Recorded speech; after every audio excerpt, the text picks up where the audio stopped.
Hey, Rob. Hello, hello. Good morning. Good afternoon. We're just going to give everyone a minute or two to join us. It's noon where I'm at, so you could probably say good morning or afternoon. It'll be correct. Or if we're in the global theater, we say good evening too. It's true. Boston, Seattle, two of my favorite cities. Belton, Texas. I'm in the Bay Area. Where are you today, Rob? I'm in the Phoenix area, just outside of Phoenix in Queen Creek, Arizona. Nice. Colorado Springs. Sure, it's beautiful in the winter there now. Another Phoenix. Atlanta, the ATL. Love it.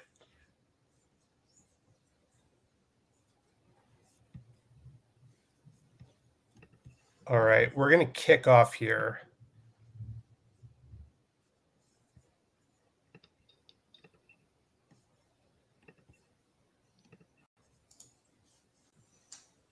All right.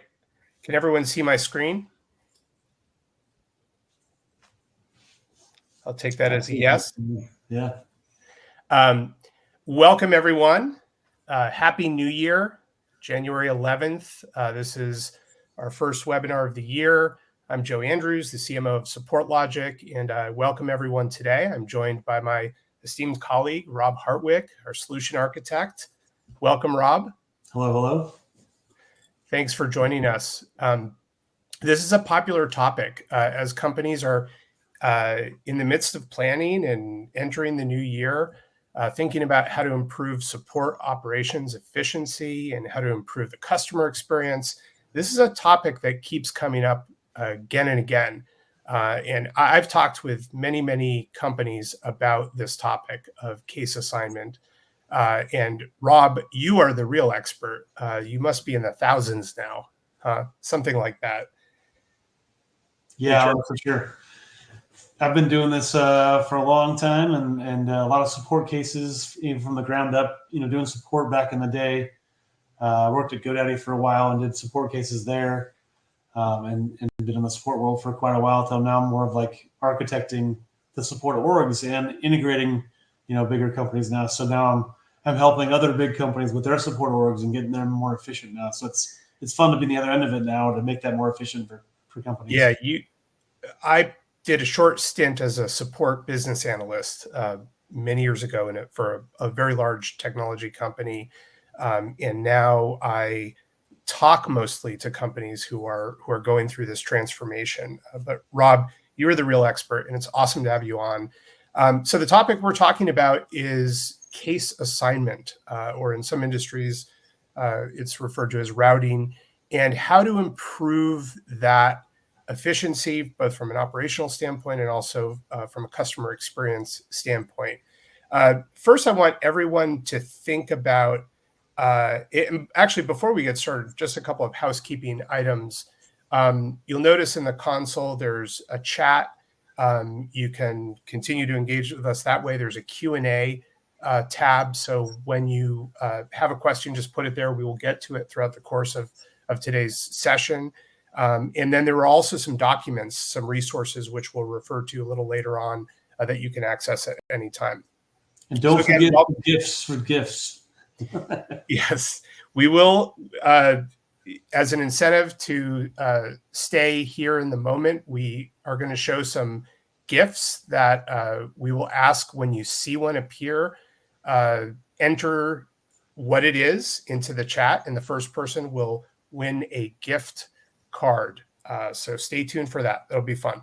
So again, welcome everyone. When we think of case assignment, what do you typically think of, right? And in the broader context of the question, how smooth is your case assignment operations today? When as I mentioned, I did a short stint in support operations, I sort of thought of it as this: we all recognize the logo, we know who this is, and we know how efficient this company's operations are.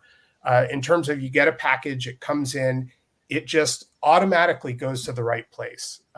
In many cases, shipped to you, delivered overnight, 2 days, automatic, no questions asked. I don't know that we can all say that our own case assignment operations are that smooth, right? There's a lot of complex operations and infrastructure and process that sits behind this to make this happen. I think many of us probably, think about and look more like this image. I've talked with some companies that have processing hundreds of thousands of tickets, cases per year, and it's a little bit haphazard. It's organized in some places, it's not organized in others. So think about that going into this. There's a lot of interest in this topic for a good reason. And there's the first GIF.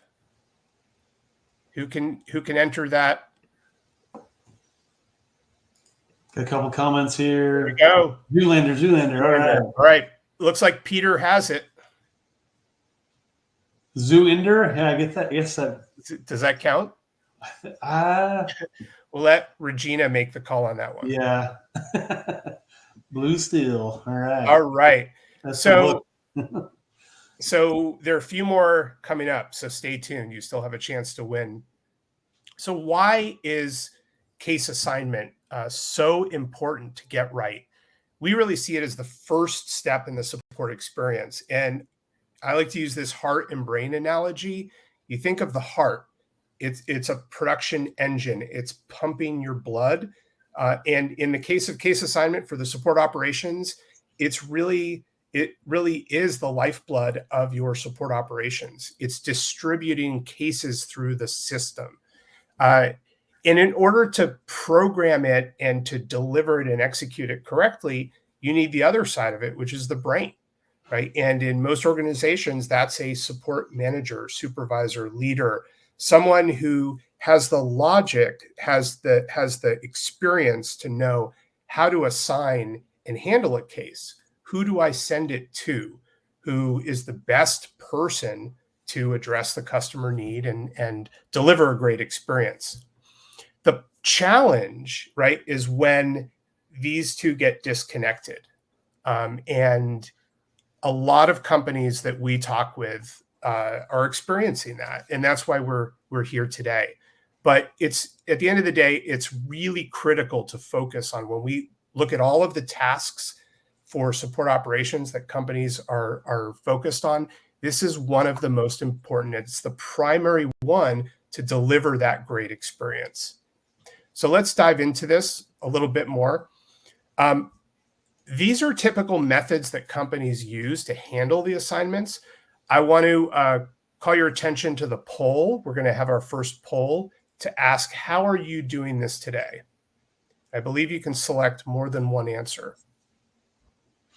So we'll give you a few minutes there.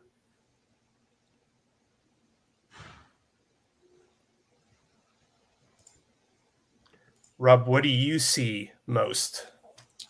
Of those ones, probably the bigger one, which the rule-based and availability checking. So there's a lot of companies that build a lot of rules in Salesforce or in Zendesk that route it the best they can. There's a lot of problems with that too, though, but that's probably most common, just to kind of get it narrowed down to a bucket that's more manageable, right? Especially for bigger orgs where you've got thousands of tickets coming in. You got to break them down to some level so you can start handing out to. You said of those ones, are there others here that you would add to the mix? You know what? It depends. Some, interestingly, some bigger companies of ours have done the pick and pull area. But there's, even before you can get to that, you got to still have to take it from 1,000 tickets to like 100 before that team can pick from that 100 of one they want. So usually it's a combination of a lot of them here too.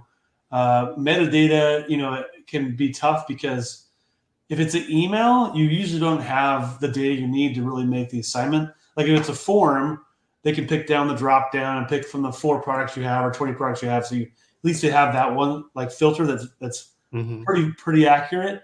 But if it's email, man, they get all kinds of data coming in email in free format, and it's tough. And a lot of support orgs are still relying on email. It's hard to get away from that. a lot of companies are moving towards, form so you can have more metadata, but even metadata, like customers pick the wrong dropdown, and then your whole system's messed up, and you got to reassign it, and you lose your, time of resolution. I love Jerry's comment, the spray and pray. And often any of these methods, it is pray because we don't know what the resolution will be. So we'll close the poll, but pick and pull is the top vote getter. I don't know the exact percentages here, but it's probably about a third. Rules based is next, followed by round robin, and then a few for omni-channel. And then a couple of others. If you do other, please comment in the chat. We'd love to hear about what you're doing. But we'll talk about that. Zero selected AI based, which is what we're all about here today. So that's a good thing. You've all come to the right place. So Rob, let's talk about the pros and cons of each of them. You started to do that. I think each of these has some logic, right? Pick and pull is popular because in support managers wanting to enable their support engineers or agents to select the ones that they feel they can best handle. Yeah. You can see why that's very popular. What's a downside of that? Downside of that is engineers want to do less work for the same money, right? So if I'm an engineer, I'll pick the easiest ones all day long, all day, because it's just easy. Like, hey, I know how to handle that. I might be quick at it, but you got to be careful to incentivize engineers to grab the more difficult ones, tackle the more difficult ones. And so there's just that human factor you got to deal with. If the engineers are picking their own, it's like, do I want to work hard or work easy? As an engineer, you kind of default to, hey, I want easy. So that's the biggest problem I'd say with pick and pull. And maybe in that case, challenging cases, which are the ones that it's hardest to get right for the customer, sit on the sidelines.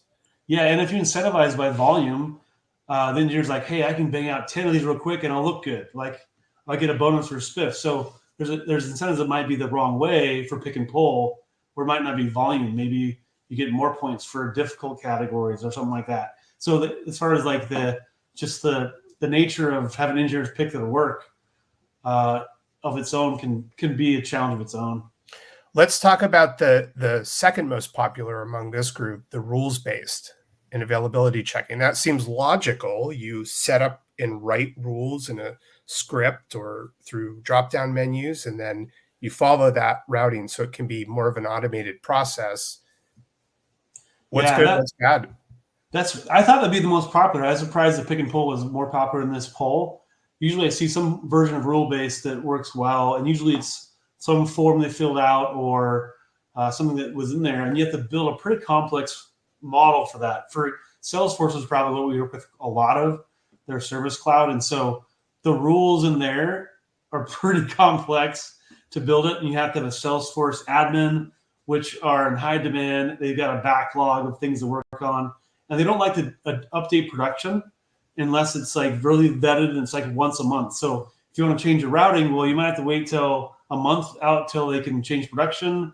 They got to test it in staging and do a lot of things that are not very easy for a support team to be very fluid with things going on and what changes might be happening. And so you're kind of dependent on the admin to build those rules and test them out. And they're usually only based on metadata, which also is just a field. Someone filled the field out or they didn't fill the field out. If the field wasn't filled out, then you're kind of it's just at a loss. Mm-hmm. You don't have the data. And especially if it's email, maybe you know where it came from. So you have a domain, right? So, okay, it's that customer. Well, they probably have this product, but maybe they have multiple products. So the rules are helpful, but they're hard to change. They're not very accurate. But it's the best you can do kind of at this point, right? Yep. And let's talk about a couple of the others and we'll move on. But round robin, as its name implies, is just systematically going around the team. And that has challenges from the perspective of some agents are overloaded based on their availability and how long they take to resolve cases. And you're not necessarily applying logic to the best fit for the best agent. Right. Best fit and also bandwidth. Like if you get a couple cases that are like critical or escalated or require a lot of time, well, you're still round robin for the next one. It's like, I'm already backed up. I'm already full. I've already got my plate full as an engineer, but round robin is still going and still putting stuff on your plate. So there's some downsides to that too. And then, let's talk about keyword and metadata. You mentioned metadata, right? It's the sort of unstructured text that's sitting within a ticket. It seems like there would be some logic in understanding more context around the case and who to send it to, but probably hard to operationalize, right? Yeah, metadata could be a couple things. I think it could be the forms that are filled out, or it could be data inside the context. But either way, you're looking at data that it usually is incomplete, and so it just doesn't help to be very accurate in finding the right agent, the right product, and so it's just kind of hard to get it right without some AI to really help out with that metadata area. Yeah, and keyword is just like, hey, there's a specific term like this customer needs help with Ubuntu Linux version Right. ABC, and how do we route that to someone who might have the skill in that area. Again, hard to operationalize. And then lastly, omni-channel. This is a Salesforce routing capability that is in the better category. It applies some logic and automation, right? But it has its limitations. I believe it's limited to priority, to capacity, and one or two other factors.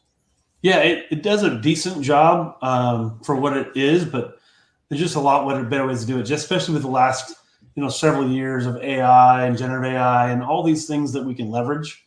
And for a company like ours that is really, really, really good at reading human language, B2B human language, there's just a lot better ways to do that and leverage that to be able to make better assignments. So let's move on. Let's talk about the overall challenges, and I want to hear from the audience here again on the next poll, which is, what is your biggest challenge today when it comes to case assignment in terms of impact to the organization? Because this is how we now want to pivot and talk about the potential solutions.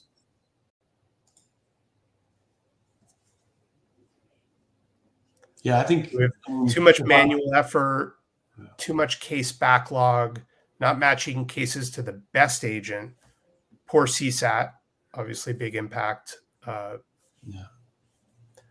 So weigh in here.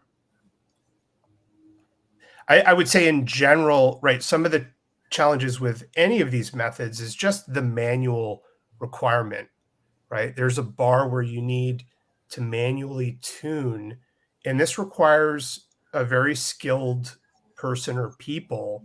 I think you have a story, Rob, of a company you talked with. You could share that one. Really big company that had a lot of cases, but they're in trying to get the case to the right person, the first step is, if it's email, especially difficult, but you have to get the email into a bucket, like a queue. And so that's like first step, just to get it into that queue. And then from the queue, and then it's other breakdowns. But I had a company that had about 30,000 cases a day. And sometimes some guy's full-time job, he's very busy, was just to put emails in the queues all day. Mm-hmm. And he got pretty good at it. And that was his full-time job just for that. But that's just the queue. Once you're in the queue, then there's a whole other hierarchy of rule-based routing that was also on top of that wasn't very good either. But just that first step was a human full-time job. And he was working like long days to do it. And it wasn't people that could do it as well as him, because he just could do it for so long. He knew the teams and these weird name for teams, and that weird name for team does these products. And so it was, when we brought our solution to him, he was super excited. He's like, "Oh, really? I don't have to do that all day?" He's like, "No, man, you can focus on the good stuff, like the important stuff. Let's get you out of the mundane stuff and have some automation to help you with that." So I was excited it was fun that when we talked to that guy, he just really was excited about what we had to say and how we could help him out with that. Yeah. There are a couple comments in the chat: unequal workload. All of the above. Jerry's comment around, negotiation with the support engineer and adds time, slows the process down. And you'll see this in a couple of the company examples we share in terms of, mean time to resolution, and doesn't necessarily match it to the best agent. And I think ultimately these all point to the last one here, which is lack of scale. How do you drive efficiency in that operation, go back to the heart picture, and to pump that blood through to get the cases through so that you can deliver a great customer experience, keep your agents and support engineers, maximum productive. And these are all the challenges. So let's turn and talk about the solutions. By the way, just to wrap up the poll, on the challenges, most people said not matching cases to the best agent, followed by too much manual effort and too much case backlog. Yeah. So I think general agreement on the challenges. Now, what do we do about it? And so, here's another GIF. Who's going to win this one? Let's see. Honey, I Shrunk the Kids. All right. Alex has it. Nice. Nice. I love it. Answer a GIF with a GIF. Nice job, Vipresh. So let's talk about the 5 factors to intelligent AI-based case assignment. Number 1 is time overlap, right? This is really about matching the availability, people say time zones, from the agent to the customer.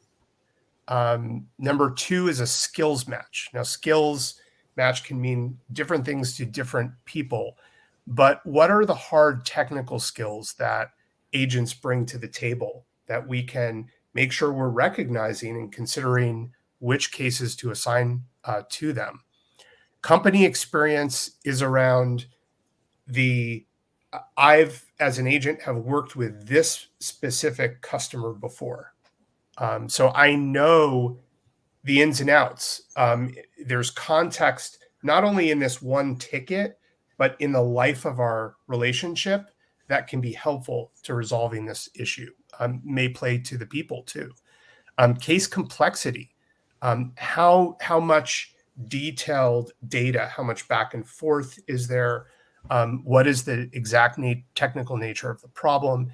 And finally, bandwidth. How do I ensure that we are having an even operation in terms of which agents are handling which cases? Rob, anything to add there?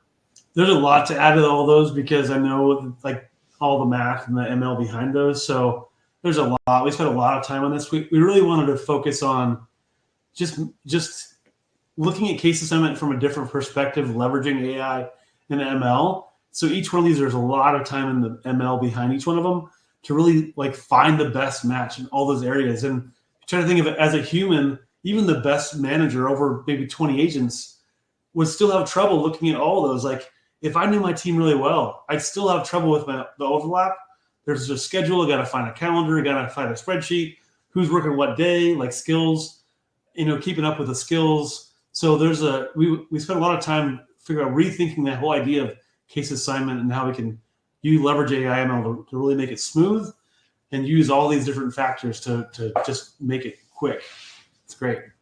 Each one of these has a very substantial model using ML, and I think one of the things to point out here is that each one of these is significant in and of itself, but really what we're saying here is that the ideal solution is to bring all of these together in your case assignment operations.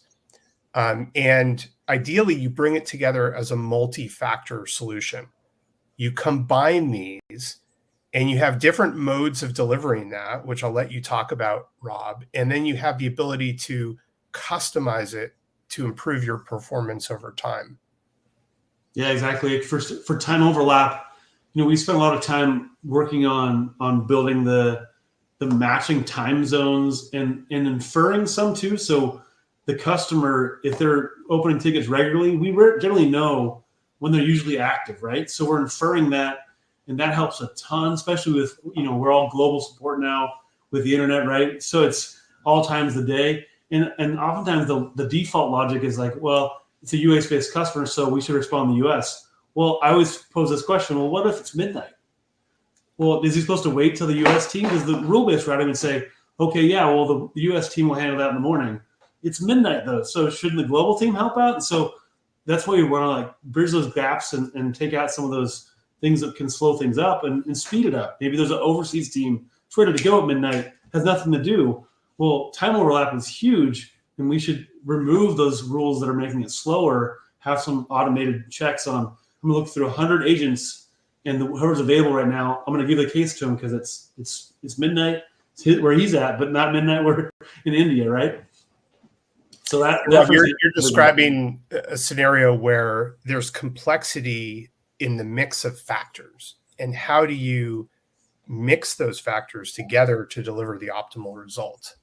Now, this is all, conceptual, of course. So in a minute, we're going to dive in, and Rob will actually show the solution that SupportLogic has built around this, which has been delivered a great impact for many customers. Before we do that, I want to share just a couple of case studies. And these are also available in the document section here. So Gainsight, I think everyone knows who they are, a leading customer success platform. They really were focused on improving gross revenue retention on their paid support plans. And like many companies, wanted to consolidate their tool spend, their operational costs, and improve productivity efficiency. And they deployed SupportLogic with our intelligent case assignment capabilities, and they were able to reduce their mean time to resolution by 50%. They also improved manager time savings and productivity. You see some of the stats around the number of cases auto-assigned. That's, of course, is specific to their organization.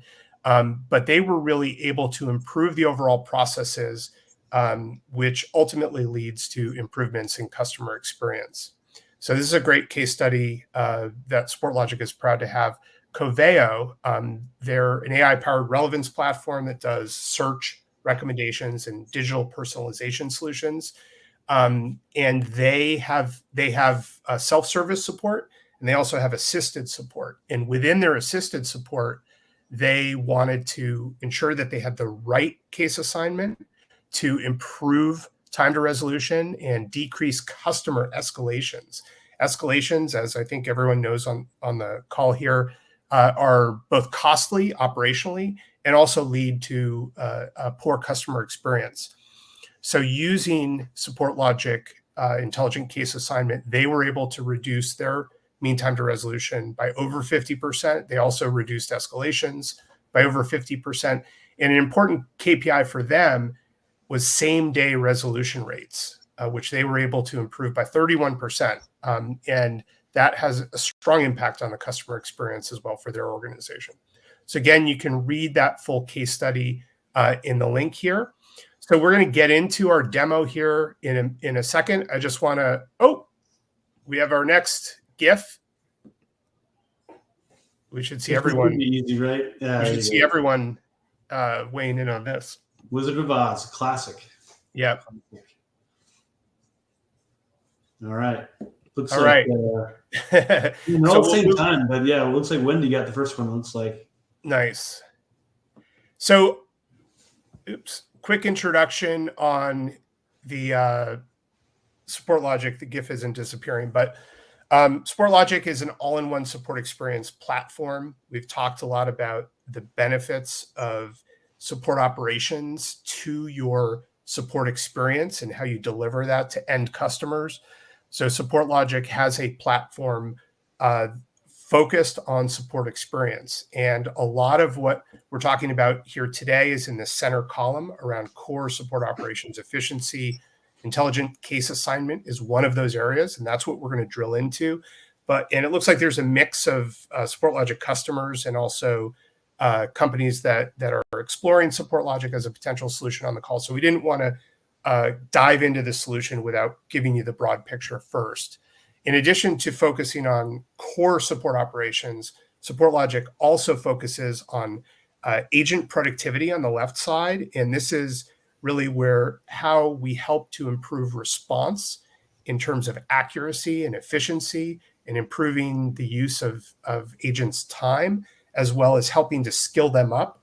And this is where a lot of our generative AI focus and investment has been in the last year.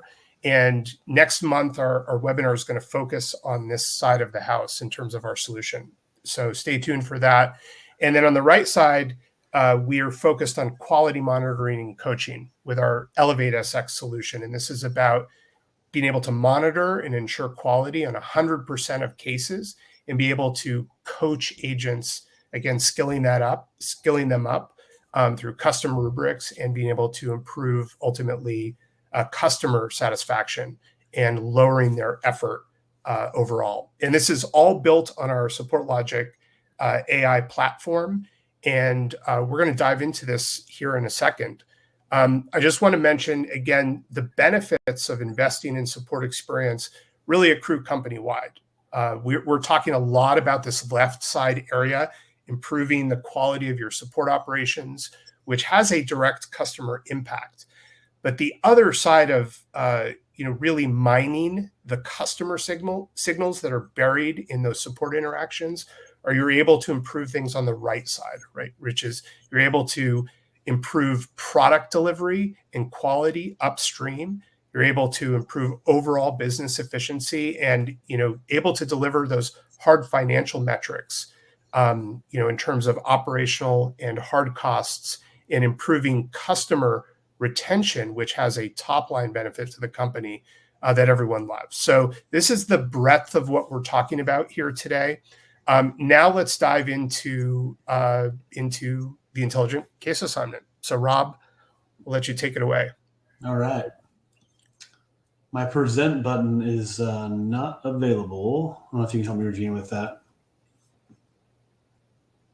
Oh. Yeah. There, now I can do it. Perfect.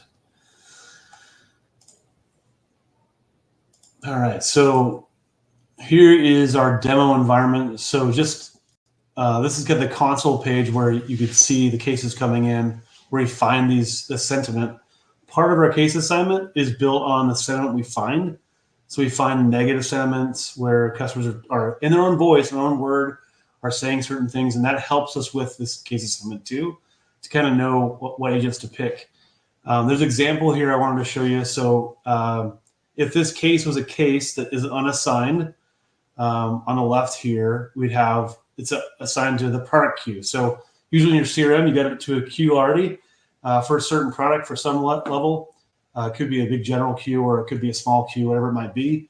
But you can click on that in here. And this is more of a way to do it manually, but it visually demonstrates how it may be done automatically. So this is, for example, Wendy May is the best match. She's overall 66% match. It also shows she's currently active, so it shows that she's available right now. And then here's those 5 factors. So we've got a time overlap, which I love this because it really is visually helpful to see how much of the day is overlapped with the customer. So the customer's right here from 4 p.m. to 8 a.m. And then Wendy's got a decent overlap here on that front. So it'll quickly show that to you. So if you're a manager, you could manually assign this if you want to do it with the button, manually assign it. But we're going to look at this here on the skills match. Now, because this is probably my favorite part, because it's really fixing a lot of the problems I mentioned earlier, which is number one, you don't have to keep a matrix of all the skills of our agent. Every agent has skills. Do we have to build out a whole matrix of who does what and how good are they at SQL? How good are they at Python? No, you don't have to. This is automatic. So what we do is we build a list of keywords or skills, and we work with you on that, maybe 100 or 200 keywords that can be helpful for a case assignment. And then our AI and ML pick up those keywords from the case automatically. So when the case comes in, it finds those keywords. And one level on top of that is we also use predictive keywords. So we've already solved similar cases that had these same, let's say they had 3 keywords, DNS, Python, and missing action. But we know, because to solve the case, like the other case that need to be solved, they also need to have SQL skills, right? So that could be our predictive keyword that helps us find the right agent. So that's on that area. Now the other part of it is so it's kind of 2 parts, I guess. So we've got the agent has their skills, their keyword skills, and the case has a keyword skills. We match those together. And in this case, Wendy's a better match on these areas than Dylan. He's only got 3 words, and then there's actually a whole matrix behind how much experience on each keyword on each one. So we build that matrix, and that's automatically refreshed by agents closing cases. So the more Wendy closes cases that have keyword with Python, her skill in Python automatically increases and refreshes. So we don't have to keep it updated; it's automatic, right? And so that's the case for all the engineers. So if you got 100, 200 engineers, it just automatically refreshes that, and that as they close cases, they'll get more skilled in those areas. Complexity, just kind of how complex is the case. We measure it a few different ways, but that's a factor. If someone can handle easy stuff, great, just keep them doing easy stuff, right? But the guys that can handle more complex, you might have to handle more the tougher stuff. So Dylan's a little bit better in that case than Wendy, but they're actually evenly tied on the percentage there. Just barely different there. The customer one is kind of a fun one because we gauge every interaction with the agent and their sentiment score on the case. So we know if someone has, like for this example, this one, Fiona has worked with this customer before. Bubba Gump is the customer. So because Fiona actually had some 10 cases on this account that were negative, she gets down marks. So the default's 20 in this case. So because she's had some negative sentiment from the customer, she's not very high on the list because she had some negative feedback, not feedback, but negative sentiment on the case. Whereas the other ones, were more neutral. But if there's someone that had a lot of positive feedback, they love Wendy. Wendy knows their environment. Like Joe said earlier, it might be even quicker because if Wendy knows the environment, she can actually solve the case quicker, jump in right away, maybe knows the people involved. And so that experience between the agent or the engineer and the customer is very valuable. And then a pretty heavy one is bandwidth. So we put a different weight to all the statuses. So if it's a new status, it's pretty heavy weight, right? You got to jump on it. If you're waiting on customer though, as a status, that has hardly no weight because they're just waiting. There's nothing for the engineer to do. So we give less weight to that. We can tweak that as we need to. The default out of the box, these are ready to go. We don't have to adjust it, but if you have different statuses, we can put different weight, different statuses, because usually every customer has different statuses. What's not on this list, but is in behind the scenes, is also escalations. So if Wendy is assigned to an escalation, then that takes a lot of her bandwidth away, right? That's important. The VP is like on her to get it done, get it solved for the customer. And so that also plays a big count in that. So you'll see the bandwidth is a big difference on there, depending on what's on their caseload. It's really smart on that. So there's only 6 cases here on this one, and there's 29 here.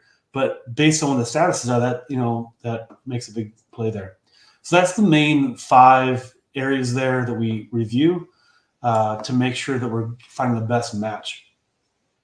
And then I can quickly just hit that button and it'll make the assignment. And now Wendy's assigned to that case. So if I was manually doing that, which a lot of our customers, they kind of start off manual just because they want to feel it. They want to see what it's doing. And is Wendy made the right choice? Like, was that what I would pick as a manager? Well, a lot of customers try it out. So for a week or two, they'll just have the managers go in here and they'll just say, yeah, hey, you're right. Wendy is a great one. I'm pick Wendy. And they get the next case and they look at the next one and go, let's see if I agree with this one. They'll look at this one and say, is Fiona the best match? Actually, you're right. Abigail is a good match. There's also a reassignment here too. So Fiona currently is already assigned to this one. And for example, if it's in the backlog, right? So if we've got maybe just a case that's been open for a while and we're like, it's not progressing very well. Maybe Wendy isn't the best case for this one. As a manager, I can click on this and say, and the customer's confused, right? Maybe the customer's confused. Maybe we need to have somebody else, explain this better than Wendy. Maybe that she's a little weak on explaining things. So I can click on the name here, and see if there's a better agent. And actually, Wendy's pretty weak. She's 30% on these areas, maybe because her skills are weak or what have you. But Abigail's a way better match. So for the sake of solving this case faster, I'm going to assign this to Abigail. She's just a better match for that. Now Abigail can use her skill set and her bandwidth and everything else we found to be able to solve this case faster. So there's a couple areas that are really handy in that front. The other challenge that I mentioned before is really building these queues and assign, like, how do we do the logic? How does this work? How do we, build this out? So we built this originally with just the CRM queues. So these are the queues or groups that you might already have built in your CRM. We'll bring those in. And so in these different queues, might be a product queue or a critical accounts queue, you've got cases already in there, right? So you can just assign those straight up to your North America team, to your APAC team, or however you like. In this case, these are turned off, and we're focusing on what's called virtual queues. So this came from popular requests by our customers because, again, those CRM queues just weren't very helpful, and they were just like, man, if I just filter this CRM queue one level further, then I can actually get what I want out of it and make assignments very quickly. So this doesn't require a Salesforce admin or some kind of CRM admin to do. You can just jump in here as you need. And for example, this virtual queue, you've got, if it came in via email and the drop down is product 1.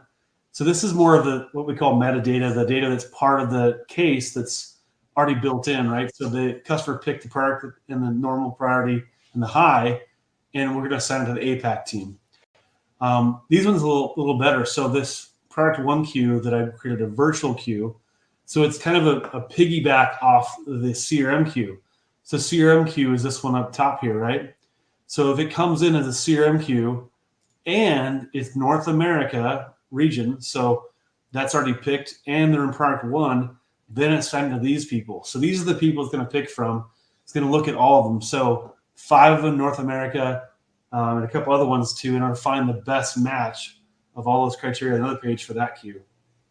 You can turn it on to, a couple options there to always assign to this team, or even another other one where always means that it's waiting for these people. If these people aren't available, then the case waits until they're available. If you wanted to be a little more available to anybody, like if these guys aren't available, then find someone else, maybe all the engineers. It'll look further out past this group of engineers to find other agents that might be able to help, and it'll find the keywords or skills that are good to be assigned to that. And then this example here is pretty similar, product queue, but maybe it's enterprise support. Maybe your enterprise support level gets a different team, or maybe higher priority, or they get every engineer available to jump on it as soon as possible. So you really, government category, federal type, whatever you want to do, you can really filter out these virtual queues better than you could here, and it really helps a lot get those assignments narrowed down. I have some customers that have built over 50 of these because they really want to fine tune it and really like, hey, there's only 2 guys that do this, and there's 2 guys that do this, and you can really do it, or you can keep it kind of broad. Like all engineers are all trained pretty similarly in this product, so you can match them up that way. And we can build some custom fields that you need for your purposes to get those assignments correct. This is really powerful, the customization, because it gives you that automation to start, and then you can customize it for your own org. We have some questions coming in, Rob, or do you want to keep going, or do you want to take a few questions? No, let's take some questions. That's great. Okay. So we have one around the assignment. Can an engineer that's the best match who you assign it to push it? Can they decide to accept it or not? So basically accept or reject. There's not an accept or reject option, but the engineer can quickly put it back in the queue, right? So in Salesforce or Zendesk or the CRM is, they can just throw it right back in the queue and it'll do it again. Now, when they're recently assigned, so if Brandon Bell just got an assignment, there'll be a little penalty here for recent assignments. We don't want to just throw a bunch of cases at one person because they're available. Sometimes I see when people come back from vacation, their bandwidth is wide open because they have no cases assigned to them, right? So we actually take that into account. And so if Brandon Bell got assigned the case and he's like, I'm not good for this, he would just throw back in the queue would automatically, our system would automatically look at the next best person, which would probably be Fiona, and it was sent to Fiona. So that's the check and balances that can be done on the engineer side. Just throw back in the queue. Our system will handle it. We'll stand the next best person. Cool. And there's another question here about, is it possible to make a difference between severity levels and time overlap? I think you maybe answered that in terms of combining the factors. Yeah, there's lots of ways you can slice and dice this based on severity. So if you had severity in here and time overlap, the time overlap I've seen it several ways. Like I've got North America in here. I don't have to specify North America because I could do all engineers. You're just going to find based on our availability on the other model, you're going to find the available engineer that's available right now, regardless. So, but I have some customers that want to fine tune that, even do a contract base. I was on a call just an hour ago where they have certain customers have certain SLA contracts that are based on US based hours. So they're saying, well, their contract says they pay for US based hours. And so we're only going to assign US based teams that work in US hours. So you can really fine tune it based on wherever you like. So maybe it's enterprise level. They get 24/7 coverage because it's all the engineers everywhere. But maybe if they're not enterprise and a different support level, then they just get the North America team or whatever team the India team, however you want to do it. You can really slice and dice it a lot of different ways. Got it. So speaking of availability, there's a question around how do we handle the weekend on-call situation? Okay. So there's a whole section for shift management here that is very handy. Has green little dots when show them available or not. So it'll be red if they're not available. And then all the shifts are available to edit and add engineers. So you can click on the shift, add things there. So on the weekends, all you do is add a new shift for the weekend. And all you would do in that case is you probably just have a night shift, for example, and you're like, okay, actually, Fiona's going to take it. If this is the weekend shift, you just add a different person on there instead, and that person, and then every Friday at 5 p.m. you just put a different person's name on the weekend shift and hit assign, and then you're done. So it's all you do is change that one variable of this person being available in that shift for that weekend. Yep, very very easy. Another question from a SupportLogic customer: we already use the core sentiment analysis capabilities. Is this already available to us, or is there an extra cost? Yeah, so it's a different module. It's built on the same platform. So as you can see, if you're SupportLogic, you've seen all this before. The case assignment section is able to there. There's the big parts to build it actually out is the keyword piece. So the keywords you probably see already right here. We use AI to build a keyword. We look through like maybe 100,000 cases. We find keywords we think will be helpful for case assignment. We'll work with you on that list. And that list that's probably the bigger chore on your side. Just kind of work with the list on the keywords. We'll make it pretty easy. But once that's built, then we can actually start turning on the AI and the ML machine learning to get case assignment ready for you. Depending on your contract and how you have it set up, we have a couple pricing models and how that might work. So talk to your sales agent about how you want to adjust that. But there's pretty reasonable ways. One of the popular one is more based on usage based. And so if you want to explore that model, we can talk to you about that, and that might be a good fit for you. Or we can do another route. But yeah, there's several ways to turn that on for you. Not too difficult. Just a few things we gotta work with you on and build out for you. Yep.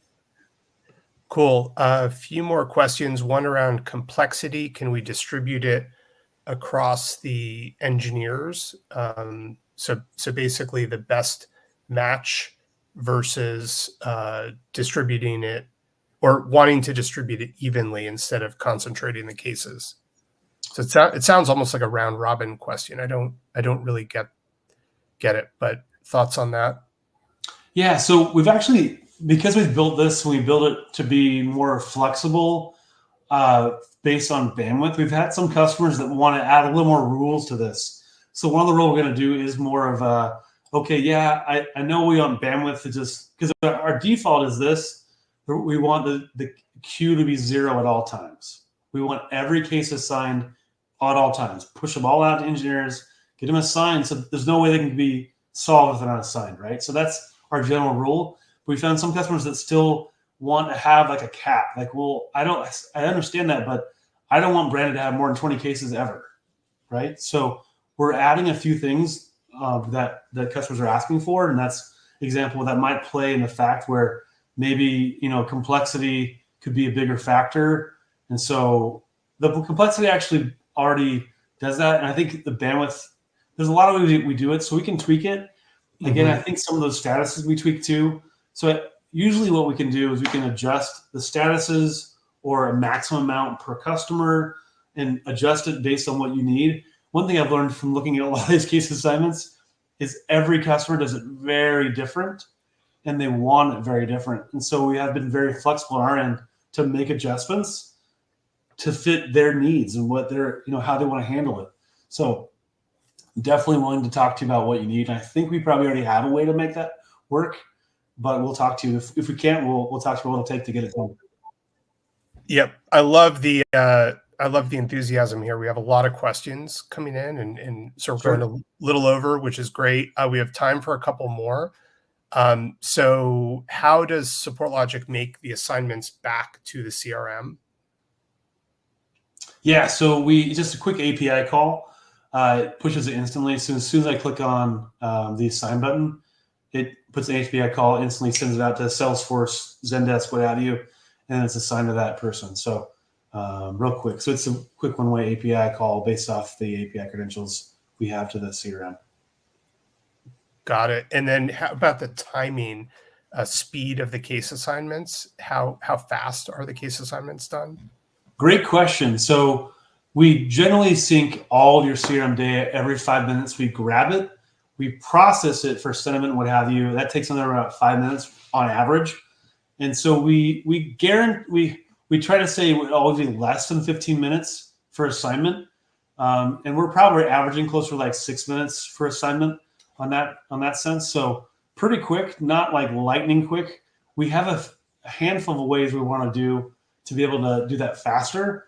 And we're working on making that quicker, but right now it's 50 minutes or less, probably averaging about 6 minutes for assignments there. Got it. And then I have time for one more quick one, and then we'll wrap up. How does SupportLogic handle time zones in general? Because there were a number of time zone questions, so I want to kind of bring it back to the core of the availability. Yeah, my answer to that was very, very well, because time zones are always difficult when it's worldwide.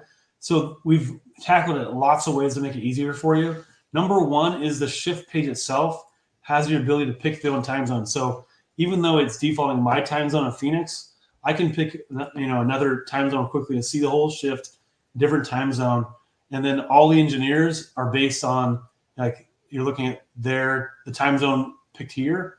And so we did a lot of work to build that out and make sure that works right. It works really well. Just to kind of because everyone have it. When you log into here, it defaults to your own profile with time zone. So time zone is like in play on every page to make it really good for you to see it. So it's automatically going to have every page in my time zone, but I can manually pick a different time zone so I can see it. Like, my India team, I want to see how they see it. Great. Let's see how you can pick India and you can see how they see it. And that it's also the case on the shift management page too. You can change it to different time zones. You can see how they see it and do really well with that. So for the most part, we're just trying to find whoever's the agent's available right now, and based on the shift they're assigned to, and go from there. Cool. So that is all that we have time for. There are a number of other questions here. We will get back to you individually. So again, thank you for those questions. If you want to stop sharing, Rob, I'll just pull up the deck again, and I think we have time for one more GIF for a gift to reward those who stayed on. All right, there it is. I think we have to give it to Jerry in terms of the letters. Groundhog Day. GHD. All right. GHD. Thank you, everyone. We have another webinar that's coming up on February 8th around our agent productivity capabilities using Gen AI. We call it our Support Agent Copilot. It is not up yet up on the website, but just stay tuned for that. SupportLogic.com, resources, events, and webinars.